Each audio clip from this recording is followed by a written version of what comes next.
الحمد لله وحده والصلاة والسلام على من لا نبي بعده فقد قال الله تبارك وتعالى في القرآن المجيد والفرقان الحميد أعوذ بالله من الشيطان الرجيم بسم الله الرحمن الرحيم إنما يخشى الله من عباده العلماء صدق الله العظيم. محترم حضرات، اساتذہ کرام اور میرے پیارے ساتھیوں، السلام علیکم ورحمۃ اللہ وبرکاتہ. غلط الزام ہے ہم پر کہ وفاداری نہیں کرتے. غلط الزام ہے ہم پر کہ وفاداری نہیں کرتے. ارے ہم محبت بانٹتے ہیں، غداری نہیں کرتے. برا وقت جب بھی آیا ہے وطن پر اے وطن والوں، برا وقت جب بھی آیا ہے وطن پر اے وطن والوں، ہم اپنی جان دے دیتے ہیں، غداری نہیں کرتے.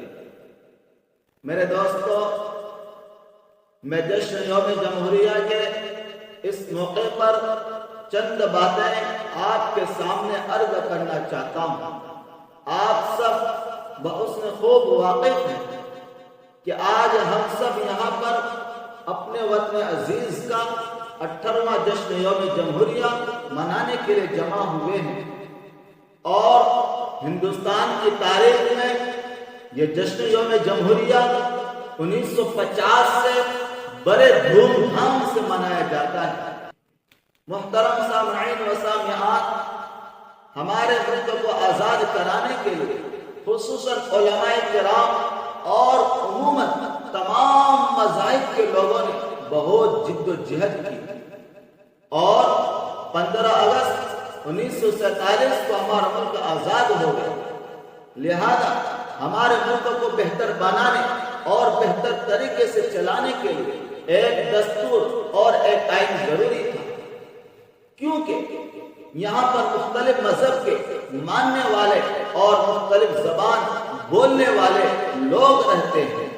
لہذا ہمارے مسلمان رہنماؤں کی قیادت اور ڈاکٹر بھیم راؤ امبیڈکر کی صدارت میں 2 سال 11 مہینے 18 دن میں ہمارے ملک کا آئین بن کر تیار ہوا، اور 26 جنوری 1950 میں اسے ہمارے ملک میں نافذ کیا گیا.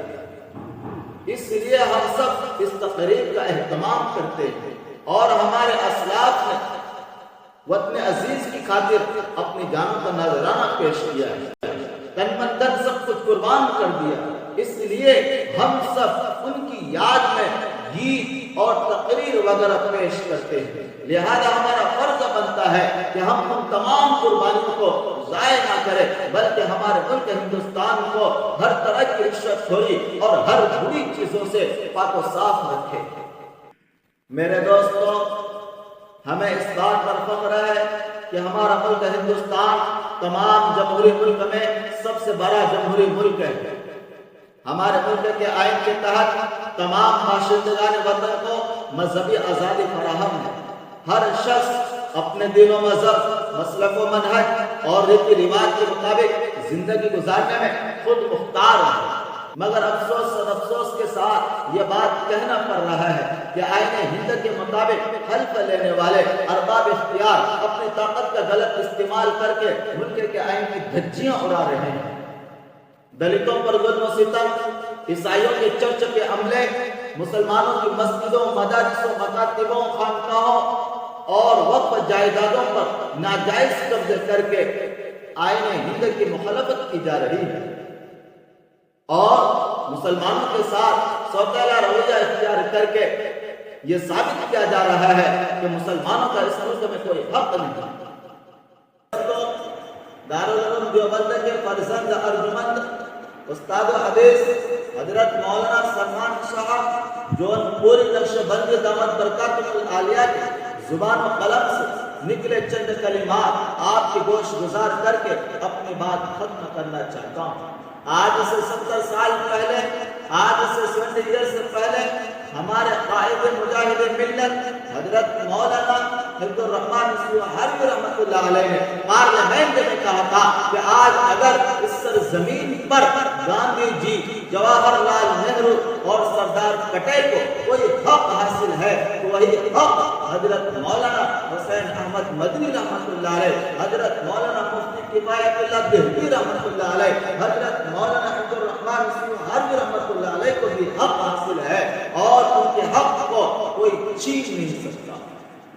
اسی کا اتباع کرتے ہوئے یہ کمزور و ناتواں بندہ دارالعلوم دیوبند کے طاقتور اسٹیج سے یہ کہتا ہے کہ آج اگر ہمارے ملک، ہمارے وزیر اعظم نریندر مودی، وزیر داخلہ امیت شاہ اور RSS چیف موہن بھاگوت کو کوئی حق حاصل ہے تو وہی حق حضرت مولانا ارشد مدنی، حضرت مولانا محمود مدنی، حضرت مولانا مفتی ابو القاسم نعمانی، حضرت مولانا عبد الخالق مدراسی، حضرت مولانا رابع حسن ندوی رحمۃ اللہ علیہ، حضرت مولانا ولی رحمان رحمۃ اللہ علیہ، یہاں تک کہ اس عبد الضعیف کو بھی، اور کشمیر سے لے کر کنیا کماری تک ہر گاؤں کے رہنے والے ہر عبداللہ اور عبد الرحمان کو بھی حق حاصل ہے، اور ان کے حق کو کوئی چھین نہیں سکتا۔